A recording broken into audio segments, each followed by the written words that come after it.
बिस्मिल्लाहिर्रहमानिर्रहीम। Lecture number 3। आज हमारा जो लेक्चर है वो ऑपरेशंस एंड प्रोडक्शन मैनेजमेंट से रिलेटेड है। क्योंकि मैनेजमेंट में बहुत सारे शोबे हैं, जैसे कि हमने लास्ट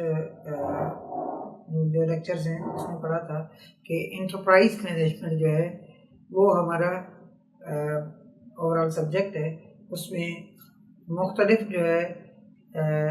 एरियाज़ हैं। तो हर ऑर्गेनाइजेशन में ऑपरेशन का और प्रोडक्शन का भी एक बहुत बड़ा डिपार्टमेंट होता है, और उसी की बुनियाद पे इनफैक्ट है वो ऑर्गेनाइजेशन अपनी प्रोडक्ट्स प्रोड्यूस कर रही होती है या वो सर्विसेज डिलीवर कर रही होती है। उस जो डिपार्टमेंट है उसमें कैसे एक्टिविटीज़ को मैनेज करना है और सिस्टमेटिकली कैसे उनको जो है वो प्रोसेस करना है, ये हमारा जो लेक्चर होगा वो इससे रिलेटेड होगा। तो फॉर्मल डेफिनेशन देखते हैं। ऑपरेशन और production department management is concerned with designing and controlling the production of goods and services ensuring that businesses are efficient in using the resources to meet the customer's requirements. Operations management is a field of business concerned with the administration of business practices to maximize efficiency within the organization. It involves planning, organizing, overseeing the organization's processes to balance revenues and costs and achieve the highest possible operating profit. ये इसकी formal definitions हैं। इसका मतलब है कि organisation को अगर हम ब्रॉड वे में डिवाइड करें तो बहुत सारी एक्टिविटीज़ ऑर्गेनाइजेशन जो हो रही होती है उनमें सबसे बड़ा जो डिपार्टमेंट होता है, जो सबसे बड़ा एरिया है जो किसी ऑर्गेनाइजेशन में, वो उसका प्रोडक्शन और ऑपरेशन मैनेजमेंट का ऑपरेशन डिपार्टमेंट होता है। प्रोडक्शन और ऑपरेशन डिपार्टमेंट होता है। उसमें बहुत सारी एक्टिविटीज़ चल रही होती हैं और बहुत ज़्यादा उसमें लोग एम्प्लॉयड होते हैं। अगर मैं ऑर्गेनाइजेशन को के एम्प्लॉयज़ को डिवाइड करूं, किसी ऑर्गेनाइजेशन में 2000 लोग काम करते हों तो उन 2000 लोगों में से ऑलमोस्ट 1500 से 1600 तक जो लोग हैं वो ऑपरेशन या प्रोडक्शन डिपार्टमेंट में काम करते हैं। और उनका काम क्या है कि या तो वो प्रोडक्ट प्रोड्यूस कर रहे होते हैं या वो कस्टमर सर्विसेज डिलीवर कर रहे होते हैं। अगर सर्विसेज ऑर्गेनाइजेशन है तो वो सर्विसेज डिलीवर कर रहे होते हैं, और अगर कोई प्रोडक्शन की ऑर्गेनाइजेशन है तो जो प्रोडक्शन हो रही है उस ऑर्गेनाइजेशन में जो उसका फैक्ट्री का जो यूनिट है उसमें जितने लोग एम्प्लॉयड हैं वो प्रोडक्शन या ऑपरेशन डिपार्टमेंट का हिस्सा है। तो ऐसे किसी भी ऑर्गेनाइजेशन में सबसे ज़्यादा एम्प्लॉयमेंट जिस डिपार्टमेंट में होती है तो उतना ही उस डिपार्टमेंट में मैनेजमेंट की कॉम्प्लेक्सिटीज़ होती हैं। उस डिपार्टमेंट को हम ऑपरेशन या प्रोडक्शन डिपार्टमेंट कहते हैं। ऐसी सूरत हाल में प्रोडक्शन या ऑपरेशन डिपार्टमेंट को अच्छे अंदाज में चलाना, रन करना, उसके रिसोर्सेज को सही यूटिलाइज करना और उसको उन रिसोर्सेज से मैक्सिमम आउटपुट लेना, ये सबसे बड़ा चैलेंज होता है किसी ऑर्गेनाइजेशन के लिए। जितने एफिशिएंट अंदाज में जितने मैक्सिमम परफॉर्मेंसेस और रिसोर्सेज से ले रहे होंगे उस डिपार्टमेंट में, तो वो उतने ही बेहतर ऑपरेशंस मैनेजमेंट या प्रोडक्शन मैनेजमेंट हो रही होगी। जाहिर है कि हर जो डिपार्टमेंट है ऑर्गेनाइजेशन का, उसकी एक फुल हायरार्की है जो कि स्टार्ट होती है फ्रॉम CEO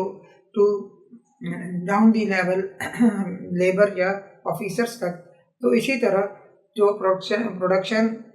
या ऑपरेशंस में का एरिया है उसमें एक लंबी हायरार्की होती है, और वो हायरार्की जो है वो स्टार्ट होती है उसके प्रोडक्शन और ऑपरेशन के ग्रुप हेड से या प्रोडक्शन और प्रोडक्शन के डायरेक्टर से और नीचे डाउन द लाइन उसकी लेबर तक जाती है। तो इस हायरार्की में जैसे कि मैनेजमेंट के 3 बेसिक पिलर्स हैं, 3 बेसिक जो है वो लेवल्स हैं, उनमें स्ट्रेटेजिक लेवल है, टैक्टिकल लेवल है और ऑपरेशनल लेवल है। तो इस ऑपरेशन या प्रोडक्शन के जो डिपार्टमेंट है उसमें भी इन तमाम तीनों लेवल पे जो है वो लोग एम्प्लॉयड हैं। उसमें जो सबसे टॉप पे जो प्रोडक्शन का डायरेक्टर और जीएम है वो स्ट्रेटेजिक लेवल के मैनेजर्स कहलाएंगे और वो उस पूरी की पूरी प्रोडक्शन एक्टिविटी के इंचार्ज होते हैं, रिस्पॉन्सिबल होते हैं, मैनेजर्स होते हैं, उसको वो रिपोर्टेबल होते हैं टू दी इंटरप्राइज लीडर जो कि सीईओ होते हैं। तो इस तरह यानी कि सबसे टॉप पे जो उनके ऑपरेशन या प्रोडक्शन के जो लीडर्स हैं वो उसको जिस अंदाज में मैनेज कर रहे होंगे, डाउन दी लाइन उस मैनेजमेंट के जो फंक्शंस हैं उसको जिस अच्छे अंदाज में नीचे जो है वो मैनेज कर रहे होंगे, उतने ही ऑर्गेनाइजेशन वो बेहतर काम कर रही होगी। तो उसके बाद जो उसके दरमियान के लोग हैं तो वो उसको टेक्निकल मैनेजर्स जैसे कि प्रोडक्शन या प्रोजेक्ट मैनेजर और या ऑपरेशंस के जो अगर किसी सर्विस ऑर्गेनाइजेशन है तो उसके दरमियान के बहुत सारे लोग होते हैं, रीजनल हेड ऑपरेशंस कहलाते हैं या एरिया ऑपरेशंस के लोग होते हैं। ये तमाम लोग जो हैं वो टेक्निकल मैनेजर्स कहलाते हैं। ये इनका जो रिस्पॉन्सिबिलिटी होती है वो ये होती है कि हमने कैसे डाउन दी लाइन जो फिज़िकल वर्क हो रहा है या जहाँ पे सर्विस डिलीवरी हो रही है उसको हमने रिपोर्ट्स की सूरत में हायर मैनेजमेंट को कैसे जो है वो करना है और नीचे हमने अपने जो कंट्रोल्स ऑर्गेनाइजेशन ने प्रोडक्शन ऑपरेशंस के बनाए हुए हैं उनको कैसे इम्प्लीमेंट करना है नीचे और लोगों को कैसे जो है वो मैनेज करना है। तो इस तमाम एक्टिविटी में जो सबसे ज़्यादा जो लोग जहाँ पे ज़्यादा कम्प्लेक्सिटीज़ भी होती हैं वो ऑपरेशनल लेवल है। वहाँ पे जो ऑपरेशनल लेवल के जो लोग हैं उनको कैसे मैनेज करना है, उनको कैसे एम्प्लॉय करना है, उनको कैसे जो है वो कंट्रोल करना है और उनको डे टू डे काम उनसे कैसे लेना है, ये ऑपरेशनल लेवल की मैनेजमेंट है। और उसमें जो टॉप लेवल के जो मैनेजर्स हैं वो ऐसे उनको डाउन दी लाइन जो चीज़ें दे रहे होते हैं, अपने प्लान्स दे रहे होते हैं, अपनी इंस्ट्रक्शंस दे रहे होते हैं, अपनी जो रिपोर्टिंग के इनएफिशिएंसीज होती हैं या कोई चीज़ें हाईलाइट करके दे रहे होते हैं कि इनको इम्प्रूव करो, ये सब चीज़ें उन्होंने जो है वो डाउन दी लाइन करनी और करवानी होती है। तो इस डिपार्टमेंट के अंदर कम्प्लेक्सिटी भी बहुत ज़्यादा होती है और मुख्तलिफ़ किस्म के जो एक्टिविटीज़ है वो बाकी डिपार्टमेंट से बहुत ज़्यादा होती है। और इसके अंदर कौन कौन से एरियाज़ हैं ये ऑर्गेनाइजेशन टू ऑर्गेनाइजेशन वेरी करता है।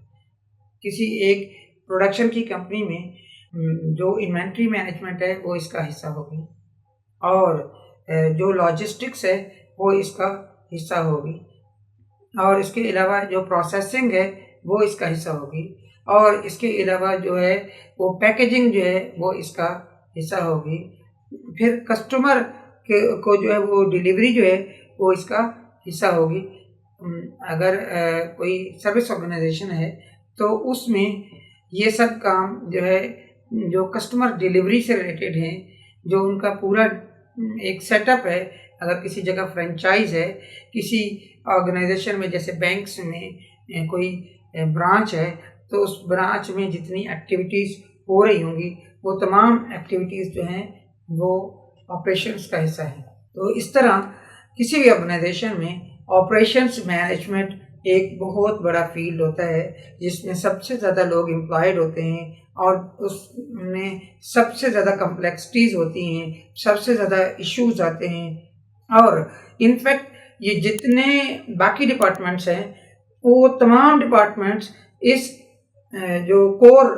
वर्क है ऑर्गेनाइजेशन का जो कि ऑपरेशन या प्रोडक्शन में हो रहा होता है, उसको सपोर्ट करने के लिए। सो ये सबसे इम्पोर्टेंट एक डिपार्टमेंट और एरिया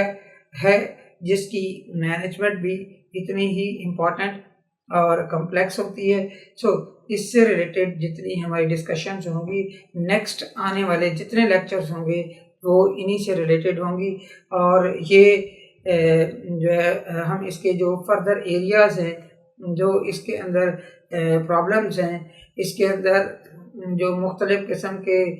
प्रोडक्ट को प्रोड्यूस करने में या प्रोडक्ट की क्वालिटी से रिलेटेड या प्रोडक्ट डिलीवरी से रिलेटेड, लॉजिस्टिक्स से रिलेटेड, चैनल्स से रिलेटेड, ये सब चीज़ें इंशाल्लाह डिस्कस करेंगे। और जो इसके अंदर मुख्तलिफ़ किस्म की टेक्निक्स हैं वो जो है इस एरिया में इंशाल्लाह डिस्कस करेंगे। तो एक बहुत बड़ा सब्जेक्ट है, बहुत सारी जो हमारे यहाँ यूनिवर्सिटीज़ हैं या इंस्टीट्यूट्स हैं उनमें ये एक फुल सब्जेक्ट के तौर पर पढ़ाया जाता है और बहुत सारे इंस्टीट्यूट में एक पार्शियल सब्जेक्ट के तौर पे ये पढ़ाया जाता है। तो इस तरह ये एक बहुत बड़ा एरिया है जिसको हमने इन आने वाले लेक्चर्स में जो एक सीरीज़ में इंशाल्लाह 5-7 लेक्चर्स होंगे तो उनमें इनको हमने कवर करना है। इसमें कौन कौन सी मेजर काम होते हैं वो मैं थोड़ा सा यहाँ पे लिस्ट डाउन किए हैं, तो मैं इंशाल्लाह आपको अभी थोड़ा सा इंट्रोडक्शन देता हूँ और उसके बाद इनकी डिटेल्स में जो है वो नेक्स्ट लेक्चर्स में इंशाल्लाह बात होगी। तो क्योंकि हम कह रहे हैं कि ये ऑपरेशंस या प्रोडक्शन मैनेजमेंट है, तो उसमें वो सारे फंक्शंस से रिलेटेड जो प्लानिंग है, जो कंट्रोलिंग है, ऑर्गेनाइजिंग है, स्टाफिंग है और डायरेक्टिंग है, इन तीन या जैसे हम लीडिंग कहते हैं, इन पांचों जो फंक्शंस हैं उनके सामने मैंने इसको इनकी कुछ एक्टिविटीज़ रखी हैं, लिखी हैं कि कौन सी चीज़ों से रिलेटेड ये सारा कुछ उस प्रोडक्शन या ऑपरेशन मैनेजमेंट में होता है। मैं वो थोड़े से जो लिस्ट उनकी हैं उनको 1 बाय 1 जो है वो डिस्कस करता हूँ। तो इसमें पहला है कैपेसिटी से रिलेटेड। तो कैपेसिटी से रिलेटेड ऑर्गेनाइजेशंस प्लान करती हैं कि हमारी कैपेसिटी इस वक्त करंट कैपेसिटी कितनी है। और अब कैपेसिटी का मतलब क्या होता है कि एक ऑर्गेनाइजेशन अपने किसी ख़ास पीरियड में कितनी प्रोडक्शन या ऑपरेशंस से रिलेटेड सर्विसेज डिलीवर कर सकती है। अगर मैं पर्टिकुलरली प्रोडक्शन पे जाऊं तो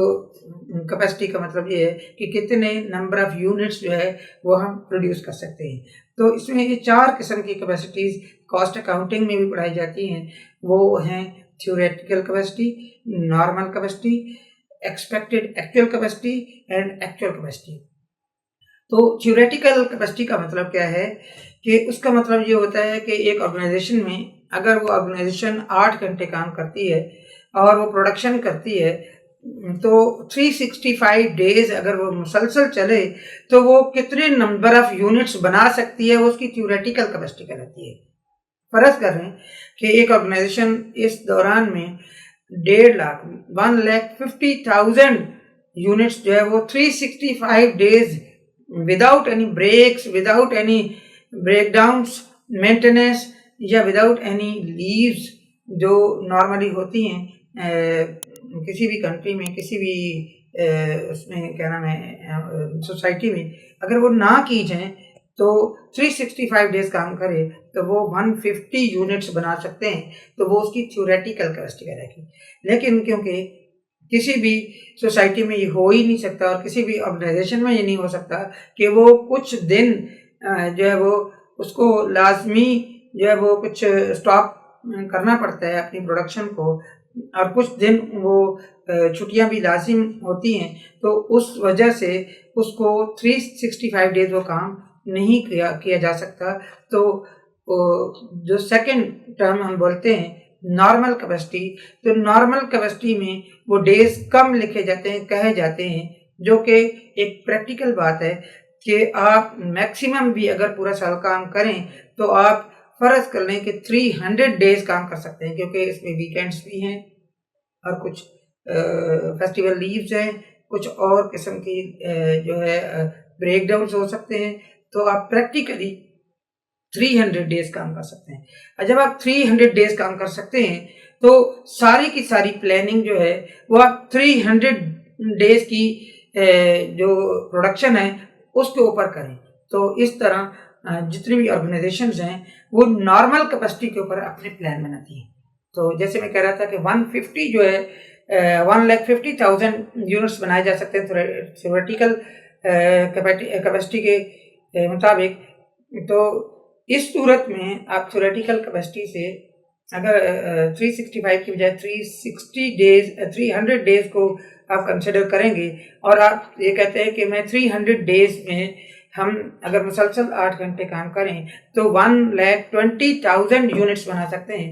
तो हमारी सारी प्लानिंग जो होगी वो 1,20,000 यूनिट से रिलेटेड होगी, जो कि एक साल में, एक ईयर में जो है वो बनाए जा सकते हैं। इस तरह हमने सारी की सारी प्लानिंग जो है वो नॉर्मल कैपेसिटी पे करनी होती है, ना कि थ्योरेटिकल कैपेसिटी पे करनी। अच्छा, अब नेक्स्ट है कि अगर आपने नॉर्मल कैपेसिटी के ऊपर सारी प्लान्स बनाए कि हमने इस साल में 1,20,000 यूनिट्स बनाने हैं, तो फिर आप एक्सपेक्टेड एक्चुअल का क्या मतलब हो? एक्सपेक्टेड एक्चुअल का मतलब ये है कि जब भी कोई स्ट्रेटेजिक प्लान बनता है कैपेसिटी से रिलेटेड तो वो तो 5 ईयर्स का होगा और उसको फिर सब डिवाइड करके 1 ईयर का होगा। जो 1 ईयर का मैं जो कह रहा हूँ कि 1,20,000 होगा, तो 1,20,000 को अब सब डिवाइड करेंगे into months and into weeks और हम कहेंगे कि इस मंथ में हमने कितना अचीव करना है। सो अगर मैं 1,20,000 को डिवाइड करूँ इनटू 12 तो 10,000 यूनिट्स हमने मंथली अचीव करने हैं। अब 10,000 मंथली अचीव करने हैं का मतलब ये है कि ये हमारी एक्सपेक्टेड एक्चुअल कैपेसिटी है। मींस के एक्चुअली हम एक्सपेक्टेशन ये कर रहे हैं कि हम 10,000 यूनिट्स तक इस मंथ में कर लेंगे। अगर हम और ये जैसे कि मैंने कहा मंथ्स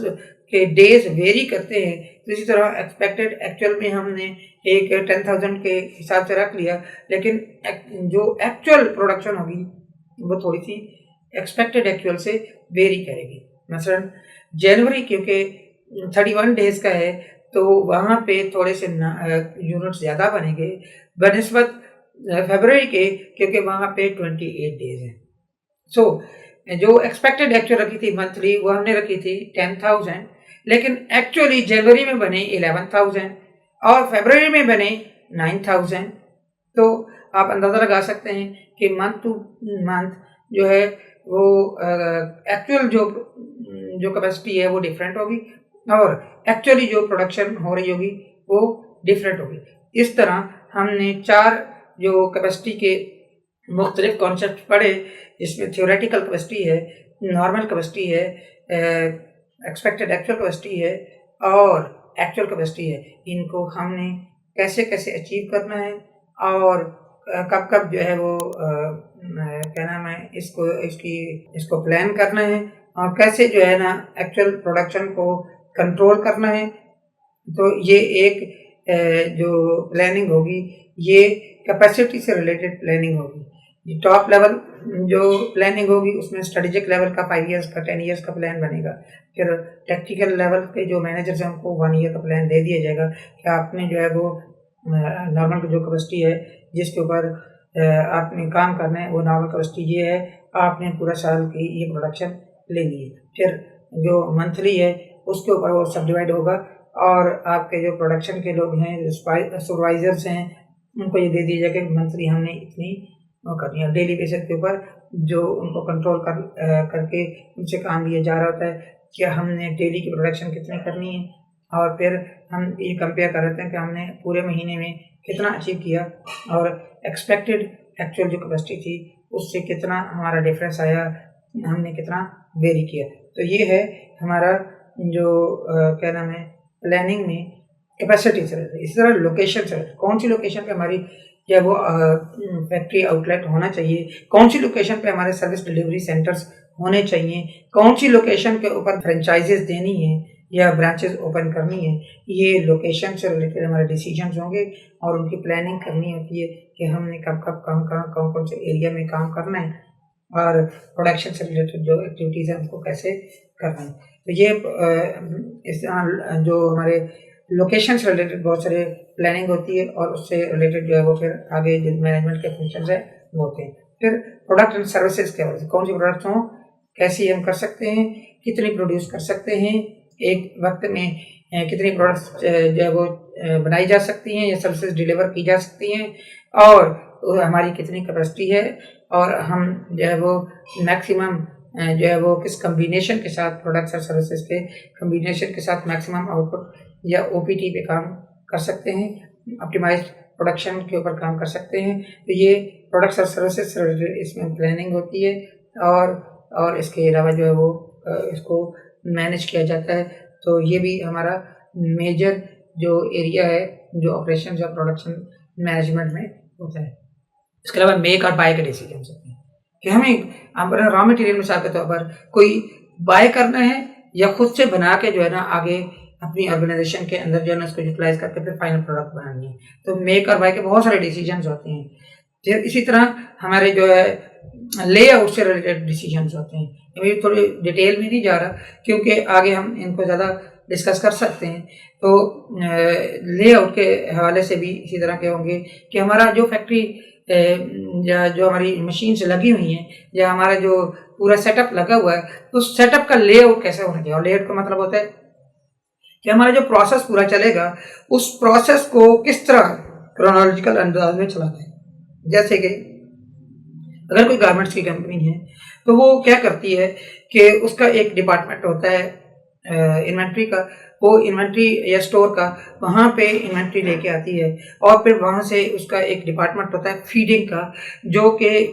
जहाँ पे पूरी प्रोसेसिंग होती है उस प्रोसेसेस को जो रॉ मटेरियल और जो उससे रिलेटेड जो उसकी सप्लाईज हैं वो फीड करती है। फिर एक डिपार्टमेंट होता है कटिंग का, जहाँ पे फैब्रिक कट किया जाता है और वहाँ से चलाया जाता है। फिर उसके बाद एक एरिया है जहाँ पे स्टिचिंग हो रही होती है और वहाँ पे मशीन्स लगी होती हैं, वहाँ पे सेटअप बने होते हैं, वहाँ पे जो है वो पूरी की पूरी जो भी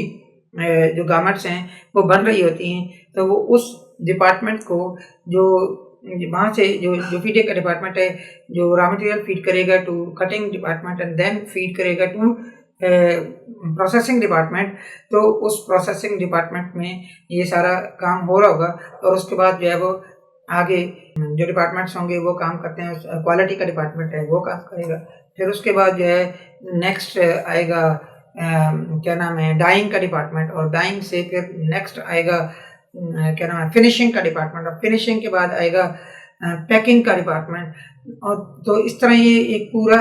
यानी कि ऑर्डर चलता है, एक तरतीब चलती है, एक मेथोडोलॉजी चलती है। तो इसको कहते हैं कि हमारी ऑर्गेनाइजेशन का लेआउट कैसे होना चाहिए, किस तरतीब से लोग खड़े होने चाहिए, किस तरतीब से हमारी जो है वो जो हमारी प्रोडक्ट्स जो हैं वो चैनलाइज होंगी, चलेंगी और एक ऑर्डर में जो है वो कंप्लीट होंगी। तो हर ऑर्गेनाइजेशन का डिफरेंट होता है, किसी का वो पैरेलल में चलती हैं और किसी का 1 by 1 एक ऑर्डर में चलती हैं। तो इस तरह यानी कि आप ये कह सकते हैं कि ये लेआउट हर ऑर्गेनाइजेशन में बिल्कुल डिफरेंट होगा। फिर इसके अलावा कि हमारे प्रोजेक्ट्स जो इससे रिलेटेड इन प्रोडक्शन से रिलेटेड जो मुख्तलिफ किस्म के प्रोजेक्ट्स चल रहे हैं, कहीं पे कोई काम हो रहा होता है, कहीं मशीन इरेक्ट हो रही है, कहीं पे कोई और एक्टिविटीज चल रही है, जो मेंटेनेंस से रिलेटेड काम हो रहे होते हैं, ये सारी चीज़ें जो वो मुख्तलिफ किस्म के प्रोजेक्ट्स जो चल रहे होंगे उनको भी प्लान करना है कि हमने कौन कौन सी चीज़ों को कब कब जो है अपनी जो प्रोडक्शन फैसिलिटी है उसके साथ चैनलाइज करना है और उनको कनेक्ट करना है और उनको सिंक्रोनाइज करना है। इस तरह के बहुत सारे प्रोजेक्ट्स उसमें चल रहे होते हैं। फिर शेड्यूलिंग, कौन सा काम किस तरतीब से किस अंदाज में चलेगा, किस प्लान से चलेगा। तो एक मुख्तलिफ किस्म के प्लान्स बने होते हैं, प्रोडक्शन मैनेजर के हाथ में वो प्लान मौजूद होता है और जो सीनियर्स हैं वो पूरे साल का या उससे ऊपर का जो प्लान और शेड्यूल बना के दे देते हैं, और जो टेक्निकल मैनेजर्स हैं वो मंथली के ऊपर इसको मैनेज करते हैं। और इस तरह डेली बेसिस के ऊपर जो सुपरवाइजर्स हैं उनको शेड्यूल्स मिल जाते हैं कि हमने काम जो है वो कौन कौन सा काम किस किस टाइम पे करना है और कैसे कैसे करना है और करवाना है। तो इवन जो हमारे स्किल वर्कर्स होते हैं उन तमाम को अपना काम का जो शेड्यूल होता है वो मिल जाता है, और डेली बेसिस पे ये शेड्यूल जो है वो मैनेज हो रहा होता है कि आज के दिन का की हमारी एक्टिविटी क्या है और हमने कितने यूनिट्स बनाने हैं और किस अंदाज में बनाने हैं और किस कैपेसिटी से बनाने हैं। इस तरह जो मुख्तलिफ किस्म के कंट्रोल्स के जो फंक्शंस इसमें हो रहे होते हैं, तो उसमें क्या है कि आप जैसे इन्वेंट्री को बहुत मुख्तलिफ अंदाज में कंट्रोल किया जाता है। किसी जगह पे MRP1 के ज़रिए, किसी जगह पे ERP फुल ERP जो है वो चल रहा होता है, एक कंप्यूटराइज्ड सॉफ्टवेयर चल रहा होता है जिसके ज़रिए जो है वो इन्वेंट्री को मैनेज कर, कहीं पे मैनुअल मैनेज कर रहे होते हैं, रजिस्टर्स इस्तेमाल कर रहे होते हैं, उनके अंदर फिर उसके जो अकाउंटिंग में मेथोडोलॉजीज़ हैं कि उनको LIFO, FIFO या एवरेज मेथड से किया जाता है, परपेचुअल है या पीरियोडिक अंदाज में किया जा रहा है, उनकी अकाउंटिंग कैसे की जा रही है, ये सब कुछ जो है वो ये कंट्रोल्स मुख्तलिफ किस्म के जो है वो प्रोडक्शन के इन्वेंट्री के एरिया में। इसी तरह जो है वो बहुत सारे कंट्रोल्स कि हमने जो है वो काम को कैसे करने हैं, हमारी जो अटेंडेंसेज हैं वो हमें कैसे इंश्योर करनी है, लोगों को कैसे जो है ना वो परफॉर्मेंसेस को कैसे जो है वो इंश्योर करना है कि लोग कैसे काम करें, मशीन्स को, मेंटेनेंस को, और मुख्तलिफ किस्म के हमारे सारे प्रोसीजर्स बने होते हैं जिनको हम कंट्रोल्स कहते हैं, और वो प्रोडक्शन और ऑपरेशंस में चल रहे होते हैं। तो बहुत सारे कंट्रोल्स हैं ये जो इसमें चल रहे थे। इसके अलावा बहुत इंपॉर्टेंट कंट्रोल्स होते हैं क्वालिटी से रिलेटेड, कि क्वालिटी हमने प्रोडक्ट की कैसे मेंटेन करनी है, तो उनसे रिलेटेड भी प्रोडक्शन में बहुत सारे कंट्रोल्स हैं। तो कंट्रोल्स एक ऐसी चीज़ है कि वो ऑर्गेनाइजेशन को जो प्लान बने होते हैं उनको उस पाथ पे रखने के लिए जो खारदार तारें लगी हुई हैं, जो साइडों पे आपने एक किस्म का उसको सही डायरेक्शन पे रखने के लिए आपने प्रोसीजर्स बनाए हो कि आप अपने प्लान से इधर उधर ना हो, उनको कंट्रोल्स कहते हैं। तो कंट्रोल्स बहुत सारे होते हैं ऑर्गेनाइजेशंस के, वो सैकड़ों की तादाद में होते हैं और मोस्टली मुख्तलिफ टाइप से, मुख्तलिफ तरीक़ों से लिखे होते हैं, जिसमें हमारे मैनुअल्स हैं, हमारे जो है वो स्टैंडर्ड्स हैं, हमारे जो है मुख्तलिफ किस्म के प्रोसीजर्स हैं, और इसके अलावा ऑडिट और जो मुख्तलिफ कंप्लायंस और मुख्तलिफ किस्म के जो हमारे डिपार्टमेंट्स हैं उनकी इंस्ट्रक्शंस हैं, उनके मेथोडोलॉजीज हैं, ये सब जो कंट्रोल्स का हिस्सा होते हैं। तो ये ऑर्गेनाइजेशन कंट्रोलिंग का जो फंक्शन है, जो ऑपरेशन मैनेजमेंट में बहुत बड़ा फंक्शन हो रहा था। तो इसके अलावा ऑर्गेनाइज कैसे करना है, हमारे कितने लोग, स्पैन ऑफ कंट्रोल कितना होना चाहिए, कितने लोगों को की टीम होनी चाहिए, एक टीम कितने लोगों को बेहतर अंदाज में जो है वो एक पर्सन जो है वो मैनेज कर सकता है, उसको कहते हैं स्पैन ऑफ कंट्रोल। तो एक आइडियल सिचुएशन ये होती है कि बहुत सारे राइटर्स ने, थ्योरिस्ट्स ने, रिसर्चर्स ने ये रिसर्च की है कि जो स्पैन ऑफ कंट्रोल अगर किसी ऑर्गेनाइजेशन में टीम वर्क हो रहा है और काम हो रहा है तो उसमें मैक्सिमम जो है वो 12 तक और मिनिमम जो है वो 8 लोग होने चाहिए। 8 से 12 का जो है वो बेस्ट स्पैन ऑफ कंट्रोल है। इसके अलावा ऑर्गेनाइजेशंस जो है वो वेरी कर रही होती हैं। किसी ऑर्गेनाइजेशन में ऐसा होता है कि 2 लोग या 3 लोग किसी टीम में मेंबर होते हैं और टीम लीडर उनके साथ काम कर रहा होता है, और किसी ऑर्गेनाइजेशन में 20 लोग होते हैं, 30 लोग तक चले जाते हैं। लेकिन बेस्ट जो स्पैन है, बेस्ट जो एक टीम होती है उसका कॉम्बिनेशन ये होता है कि टीम मेंबर्स 8 से 12 हों और उनका एक टीम लीडर हो। तो इस तरह प्रोडक्शन में भी यही सूरत हाल है कि अगर 8 से 10 लोगों को एक सुपरवाइज कर रहा होगा और 8 से 10 सुपरवाइजर्स को उनका मैनेजर या असिस्टेंट मैनेजर उनको मैनेज कर रहा होगा, तो वो बेहतरीन और बेस्ट परफॉर्मेंस होगी। तो बेस्ट परफॉर्मेंस ले सकता है क्योंकि उनको ओवरसी करना बहुत आसान है, बहुत अच्छे तरीके से वो ओवरसी कर सकता है। अदरवाइज जब स्पैन ऑफ कंट्रोल बढ़ जाता है तो उससे फ़र्क क्या पड़ता है कि स्पैन ऑफ कंट्रोल बढ़ने से बहुत सारी चीज़ें ओवरलुक हो जाती हैं। बहुत सारे लोग जो है आप जो है उनको अच्छे तरीके से कंट्रोल नहीं कर पाते, और छोटा स्पैन ऑफ कंट्रोल हो तो फिर क्या फ़र्क पड़ता है, उससे ऑर्गेनाइजेशन को कॉस्ट ज़्यादा पड़ती है क्योंकि आपने थोड़े लोगों के लिए एक और सुपरवाइज़र रख लिया और सुपरवाइज़र की कॉस्ट पड़ेगी, और इस तरह। तो बेस्ट जो रिसर्चर्स ने कहा कि 8 to 12 लोग जो है वो स्पैन ऑफ कंट्रोल में होने चाहिए। तो ये इस तरह ऑर्गेनाइजेशंस को कैसे ऑर्गेनाइज करना है, हायरार्की कैसे बनानी है, उनके डिपार्टमेंट्स कैसे बने होने चाहिए, अपना फैक्ट्री और जो हेड ऑफिस है वो आपस में कैसे कनेक्टेड हो, ये सब कुछ जो है वो ऑर्गेनाइजिंग में है। इसके अलावा स्टाफिंग से रिलेटेड लोगों को कैसे हायर करना है, आउटसोर्स तो होंगे, ले ऑफ कब करना है, कैसे करना है, कौन से लोग परमानेंट होंगे, उनकी सैलरीज के क्या स्ट्रक्चर्स होंगे, और कितने लोग ऐसे हैं जिनको आसानी जो है वो फ्लेक्सिबल लेबर कहलाएगी और उनको आसानी जो है वो क्या नाम है ले ऑफ किया जा सकता है जब हमारे पास काम ना हो, और उसका इम्पैक्ट क्या पड़ सकता है, और उनको ओवर टाइम कब कब देना होता है, जब हमें काम हमारे पास ज़्यादा आ जाए तो हमने जो है वो कैसे जो है वो उनको ओवर टाइम देना है, और मुख्तलिफ किस्म के जो उनके साथ पर्क्स हैं, उनके बेनिफिट्स हैं, उनको कैसे देने हैं और उनको मैनेज कैसे करते हैं। कोई छोड़ के जाएंगे तो कैसे इमीडिएटली जो है एचआर से हमने उसका रिप्लेस लेना है, या हमने अपनी तरफ से कौन से जो रिप्लेसमेंट की हुई हैं, हमने सक्सेशन प्लानिंग कौन सी की हुई है, ये सब कुछ जो है वो प्रोडक्शन और ऑपरेशंस में स्टाफिंग से रिलेटेड जो है वो बातें हैं। उसके उनके रिकॉर्ड्स को मेंटेन करना, उनके जो टाइम वर्क जो लगाते हैं और यूनिट्स बनाते हैं उन तमाम को मैनेज करना, और उनसे रिलेटेड जितने भी इश्यूज, स्टाफ से रिलेटेड जितने भी इश्यूज होंगे, क्योंकि इस डिपार्टमेंट में सबसे ज़्यादा कम्प्लेक्सिटी स्टाफ से रिलेटेड होती हैं, क्योंकि इसमें सबसे ज़्यादा लोग एम्प्लॉयड होते हैं और मुख्तलिफ वेराइटीज़ होती हैं, डाइवर्सिटीज़ होती है, जिसकी वजह से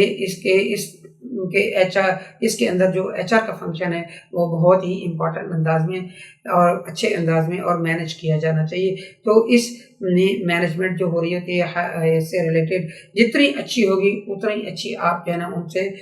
काम ले सकेंगे, वर्क ले सकेंगे, परफॉर्मेंसेस ले सकेंगे। तो ये बहुत इम्पोर्टेंट एरिया है इसमें जहाँ पे स्टाफिंग का जो फंक्शन हो रहा है। फिर इसके बाद जो है वो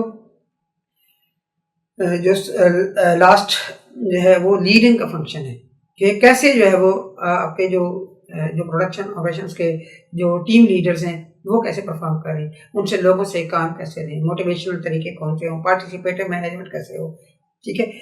और वो कौन से मेथड्स अप्लाई करें। ये सब कुछ जो है वो ऑर्गेनाइजेशन के जो क्या नाम है जो प्रोडक्शन का एरिया है, जो ऑपरेशंस का एरिया है, उसमें तो जितने अच्छे अंदाज में, जितने मोटिवेशनल, जितने वेल वर्स्ड आप उन टीम के लीडर्स होंगे, वो मैनेजर्स की तरह बिहेव ना करें, वो लीडर्स की तरह बिहेव कर रहे हो, वो उसको इंस्पायर कर रहे हो, लोगों को मोटिवेट कर रहे हो, लोगों से पॉजिटिवली काम ले रहे हो और उनको जो है अच्छे अंदाज में मैनेज कर रहे हो, उनकी ग्रीवेंसेस को, उनके जो प्रॉब्लम्स हैं उनको सॉल्व कर रहे हो। ये सब कुछ जो है वो लीडिंग एंड डायरेक्टिंग के एरिया में आएगा, जो हमारा जो है मैनेजमेंट के जो फंक्शंस में एक फंक्शन है। तो ये सारे फंक्शंस जो मैनेजमेंट में यानी कि 5 फंक्शंस जो स्टीफन पी रॉबिन्स ने जिनको लिस्ट डाउन किया अपनी रिसर्च में, अपनी बुक में, अपने जो है वो स्टडीज़ में, तो ये एक ऑर्गेनाइजेशन में अगर हो रहे हों तो ये सारे फंक्शंस क्या कहलाते हैं कि ये मैनेजमेंट के फंक्शंस इन प्रोडक्शन या ऑपरेशंस डिपार्टमेंट में हो रहे हैं। विद दिस आज हम इस अपना जो लेक्चर जो है वो इसी पॉइंट के ऊपर ख़त्म करते हैं। नेक्स्ट इंशाल्लाह आपसे मुलाकात होगी नेक्स्ट लेक्चर में, और उसमें इंशाल्लाह फर्दर हम जाएंगे और ऑर्गेनाइजेशन के जो लेवल्स हैं और मुख्तलिफ किस्म की जो और एक्टिविटीज़ हैं ऑपरेशंस और प्रोडक्शन में, तो उनसे रिलेटेड इंशाल्लाह डिस्कशन होगी। तो तब तक के लिए अल्लाह हाफिज़, बहुत बहुत शुक्रिया।